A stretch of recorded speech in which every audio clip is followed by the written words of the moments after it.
Hello, नमस्कार दोस्तों, मैं सत्यनारायण जैनवाल आपका मेरे चैनल में स्वागत करता हूं। अभी तक मैं गीता के 3 अध्यायों का महात्म्य बता चुका हूं। आज हम गीता के चौथे अध्याय के बारे में जानेंगे, तो चलिए आइए जानते हैं। श्री भगवान कहते हैं, प्रिय, अब मैं चौथे अध्याय का महात्म्य बतलाता हूँ। सुनो, भागीरथी के तट पर वाराणसी बनारस नाम की एक पुरी है। वहाँ विश्वनाथ जी के मंदिर में भरत नाम के एक योगनिष्ठ महात्मा रहते थे, जो प्रतिदिन आत्मचिंतन में तत्पर हो आदरपूर्वक गीता के चतुर्थ अध्याय का पाठ किया करते थे। उसके अभ्यास से उनका अंतःकरण निर्मल हो गया था। वे शीत उष्ण आदि द्वंद्वों से कभी व्यथित नहीं होते थे। एक समय की बात है, वे तपोधन नगर की सीमा में स्थित देवताओं का दर्शन करने की इच्छा से भ्रमण करते हुए नगर से बाहर निकल गए। वहाँ बेर के 2 वृक्ष थे। उन्हीं की जड़ में वे विश्राम करने लगे। एक वृक्ष की जड़ में उन्होंने अपना मस्तक रखा था और दूसरे वृक्ष के मूल में उनका एक पैर टिका हुआ था। थोड़ी देर बाद जब वे तपस्वी चले गए, तब बेर के वे दोनों वृक्ष 5-6 दिनों के भीतर ही सूख गए। उनमें पत्ते और डालियां भी नहीं रहीं। तत्पश्चात वे दोनों वृक्ष कहीं ब्राह्मणों के पवित्र गृह में 2 कन्याओं के रूप में उत्पन्न हुए। वे दोनों कन्याएं जब बढ़कर 7 वर्ष की हो गईं, तब वे एक दिन उन्होंने दूर देशों से घूमकर आते हुए भरत मुनि को देखा। उन्हें देखते ही वे दोनों उनके चरणों में गिर पड़ीं और मीठी वाणी में बोलीं, मुने, आपकी ही कृपा से हम दोनों का उद्धार हुआ है। हमने बेर की योनि त्याग कर मानव शरीर प्राप्त किया है। उनके इस प्रकार कहने पर मुनि को बड़ा विस्मय हुआ। उन्होंने पूछा, पुत्रियों, मैंने कब और किस साधन से तुम्हें मुक्त किया था? साथ ही यह भी बताओ कि तुम्हारे बेर के वृक्ष होने का क्या कारण था, क्योंकि इस विषय में मुझे कुछ भी ज्ञान नहीं है।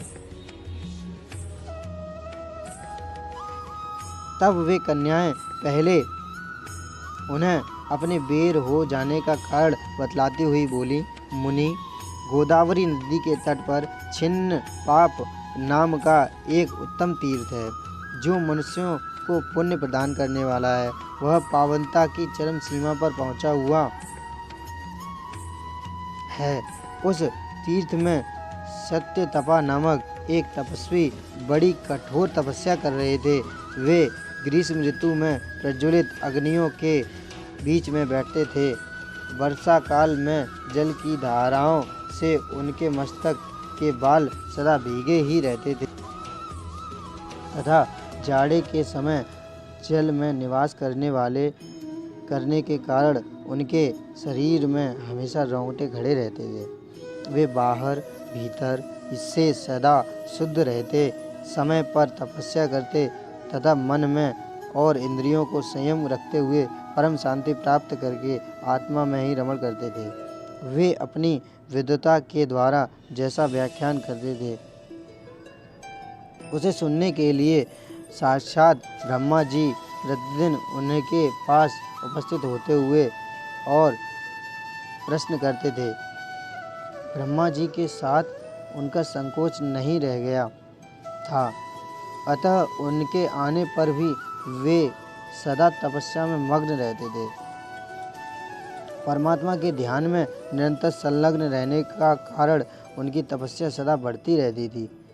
सत्यतपा को जीवन मुक्त के समान मानकर इंद्र को अपने समृद्धिशाली पद के संबंध में कुछ भय हुआ। तब उन्होंने उनकी तपस्या में सैकड़ों विघ्न डालने आरंभ किए। अप्सराओं के समुदाय से हम दोनों को बुलाकर इंद्र ने इस प्रकार आदेश दिया, तुम दोनों उस तपस्वी की तपस्या में विघ्न डालो, जो मुझे इंद्र पद से हटाकर स्वयं स्वर्ग का राज्य भोगना चाहता है। इंद्र का यह आदेश पाकर हम दोनों उनके सामने से चलकर गोदावरी के तीर पर जहाँ वे मुनि तपस्या करते थे वहाँ आईं।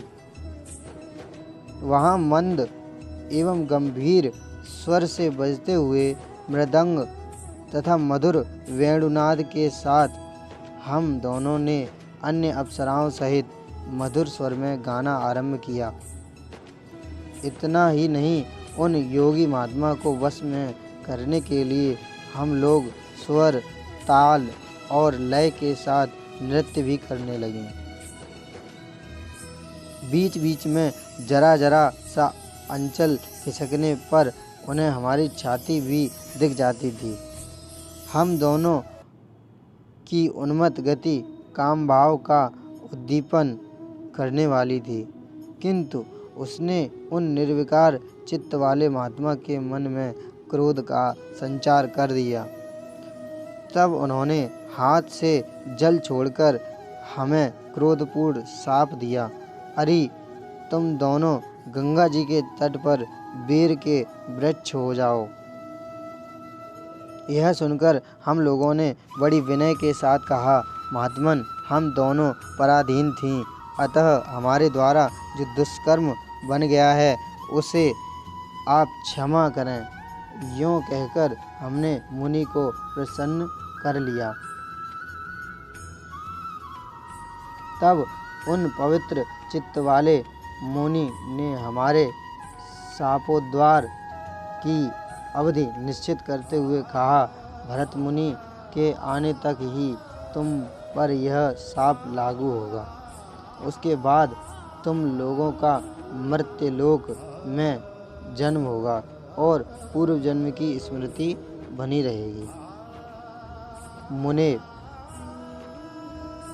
जिस समय हम दोनों बेर के वृक्ष के रूप में खड़ी थीं, उस समय आपने हमारे समीप आकर गीता के 4 अध्याय का जप करते हुए हमारा उद्धार किया था। अतः हम आपको प्रणाम करती हैं। आपने केवल शाप से ही नहीं, इस भयानक संसार से भी गीता के 4 अध्याय के पाठ द्वारा हमें मुक्त कर दिया। श्री भगवान कहते हैं, उन दोनों के इस प्रकार कहने पर मुनि बहुत ही प्रसन्न हुए और उनसे पूजित हो विदा लेकर जैसे आए थे वैसे ही चले गए तथा वे कन्याएं भी बड़े आदर के साथ प्रतिदिन गीता के 4 अध्याय का पाठ करने लगीं, जिससे उनका उद्धार हो गया।